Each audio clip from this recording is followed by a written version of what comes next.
I seek refuge in God from Satan the rejected. Peace be upon you.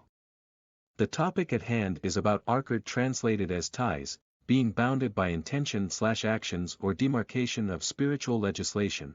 The first section looks at manifestations in terms of being binded by intention or action, chapter 589. God will not impose blame upon you for what is meaningless in your oaths, but he will impose blame upon you for breaking what you intended of oaths. So its expiation is the feeding of 10 needy people from the average of that which you feed your own families, or clothing them, or the freeing of a slave.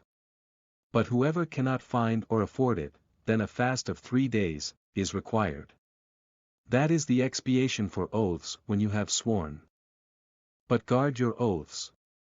Thus does God make clear to you his verses, that you may be grateful, chapter 20:27.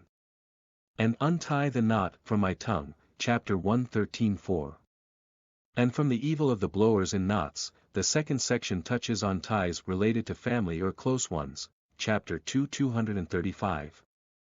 There is no blame upon you for that to which you indirectly allude concerning a proposal to women or for what you conceal within yourselves.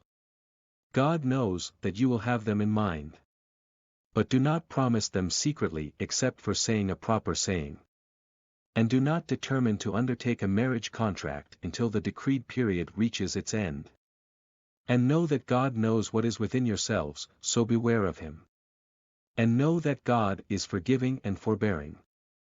Chapter 2:237. And if you divorce them before you have touched them and you have already specified for them an obligation, then give half of what you specified, unless they forego the right or the one in whose hand is the marriage contract forgoes it. And to forego it is nearer to righteousness.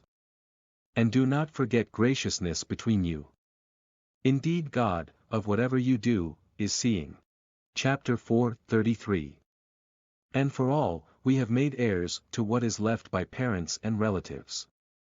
And to those whom your oaths have bound to you, give them their share.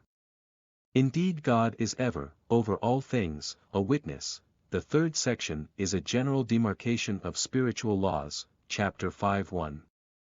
O you who have believed, fulfill all contracts.